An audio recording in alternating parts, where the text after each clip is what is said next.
Hi, my name is Nadeen Gayle, and I'm here with the fabulous pianist and musician, Mr. Sharp Radway. Thank you. Hello, hello, hello. Where are you from? I'm originally from Hartford, Connecticut. I was born in Hartford and moved outside of Hartford for a little while and then returned after graduating from high school. And where do you live now? I currently live in Flatbush in Brooklyn, New York. Okay. Do you find that you get more musical energy from New York? Absolutely. For those who don't know, what instrument or instruments do you play?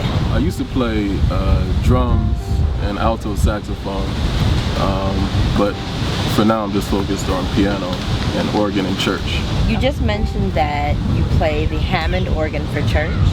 So tell us how you got into being a jazz musician as well. Back in the mid-90s, I came across a song called Central Park West, recorded by John Coltrane. I was listening to the radio one day and heard this song, and I fell in love with it. So I recorded it on a cassette, and I put it on there over and over again so I could just listen to it continuously. And really, it was John Coltrane that caught my ear, sort of drew me into jazz. Also being exposed to a pianist by the name of Oscar Peterson. Yeah, a great jazz pianist. I'll tell you this story though. I always wanted to start a gospel jazz band. There was a music school in Hartford, and I went there to try and recruit people to be in my gospel jazz band. So I found this fabulous bass player and personal friend of mine, Steve Porter. So he helped me to get everybody together for this band. He helped me organize the first rehearsal, and we got together, and everybody's looking at me for direction. So we started to play this song, and it took probably all of about 30 seconds for everybody to realize that I didn't know the slightest thing about jazz. So at that point in time, I realized that I had to do a lot of study. And so, you know, that started my journey in this music, jazz. Tell us some of the things you've done since you've moved to New York. Okay, since I've moved here, I've done a lot of composing, big band arranging. I've led a number of groups. I've started a choir. I've done a lot of touring. I know you're laughing because we have an inside joke. Well, yes, I started a choir, and we can talk about that later. But yeah, I've done a lot of touring, a lot of teaching. I've written a book and a second edition to that book. I'm currently working on a third book as well. I've also done some off-Broadway work, and I've also appeared in film. I'm in that movie, Cadillac Records. Really? Yeah. There's some notable figures in jazz here in New York, and some of them can rightfully be called the fathers of jazz music. You have worked with some of those people we call the fathers of jazz. Do you mind telling us about those experiences? Yeah, I've been very blessed and fortunate to work with, as you said, some very notable fathers in jazz music.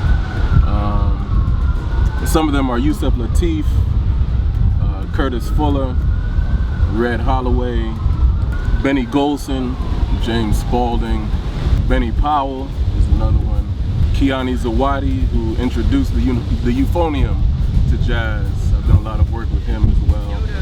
And Marcus Belgrave, who just passed a few weeks ago, and I actually performed on his last concert down in North Carolina. All of them are so humble and loving and generous and giving, and yet that doesn't take away from them being masters of the music. And they've been very helpful to me in my development as a musician and also as a man. And every experience that I've had on the bandstand working with them has been a positive one or an enlightening one, and certainly one that's been very helpful to me. What are some of the places that you played? I've been fortunate to play some of the larger rooms like the Blue Note, the Vanguard, Minton's Playhouse, Dizzy's, and a whole host of other venues here in the city. I've also been blessed to do a lot of traveling. I played, you know, a whole bunch of venues across the country. I've done extensive traveling throughout the Caribbean, and played, you know, different countries in Europe, Germany, been to Spain, France, Italy, Norway, you know, just different countries throughout Europe. Very cool. Do you have a favorite? I always enjoy working and sharing music with people, but I find the club to be more intimate. So I really enjoy the intimacy of a nightclub. We know you're super talented. Oh, thank you. And you've recorded with a number of people already. Do you have any recordings of your own? Yes, I do. I have one recording under my name. Okay. Separate from all the other recordings that I've done. I have one that I put out myself, and it's called Hymns and Things. Hymns and Things. Hymns and Things, and it's subtitled Introspection and Reflection. Well, as you know, my roots are in the church. I started out playing in the church. And so what I did was I took common church songs and hymns and arranged them for jazz. And that actually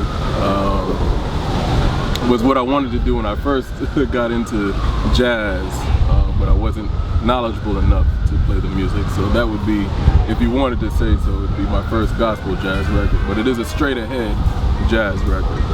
What did you have to do to get yourself prepared to be a jazz musician? Okay, I had to do a number of things. It required years of study, which I'm still engaged in. I discovered and understood as I got deeper into the music that the music has a language unique to itself. There's a harmonic language, rhythmic, and melodic language. So I had to really learn how to speak. You mentioned before that you teach. Where do you teach?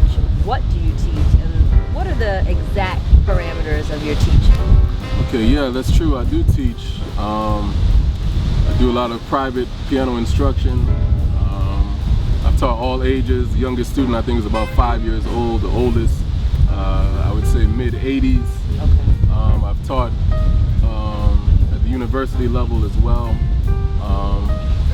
I've taught music theory and different jazz ensembles. And lately I've been doing seminars based on my book, Musicianship 101, what they don't tell you in school. I know that music takes up a lot of your time. Is there anything else that you love to do? Any hobbies that you have? Yes. I love to cook. Okay. I do love to cook, yes. Anything else?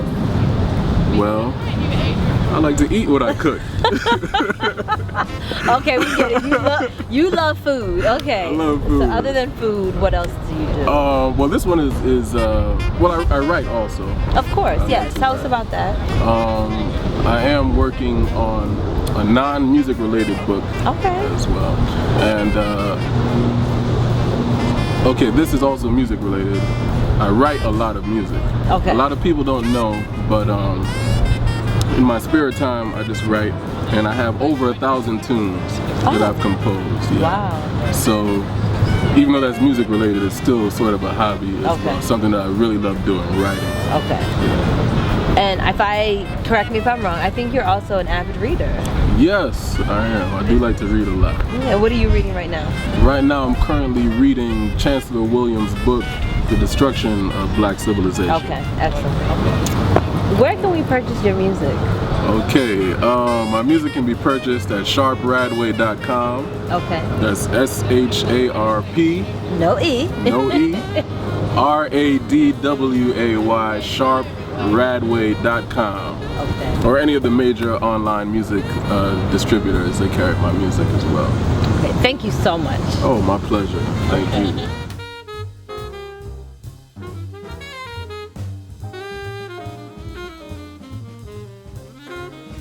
Everyone everyone may not know, but I know that you have a choir. Yes. So this choir is special because... All right. The choir bears my name. Let me tell you, when I found out the choir bared his name, it was very regal. I was talking to him one day and all of a sudden he said, I have a choir that bears my name. I said, oh, do you? Yeah, so I do have a choir. It's called the Sharp Radway Gospel Chorale. And it consists of members who are people who participated in various choirs that I've worked with over the years. And so I've pulled certain people together as well as people that I've met on the jazz scene and formed this group called the Sharp Radway Gospel Chorale. A fabulous choir. I am sure.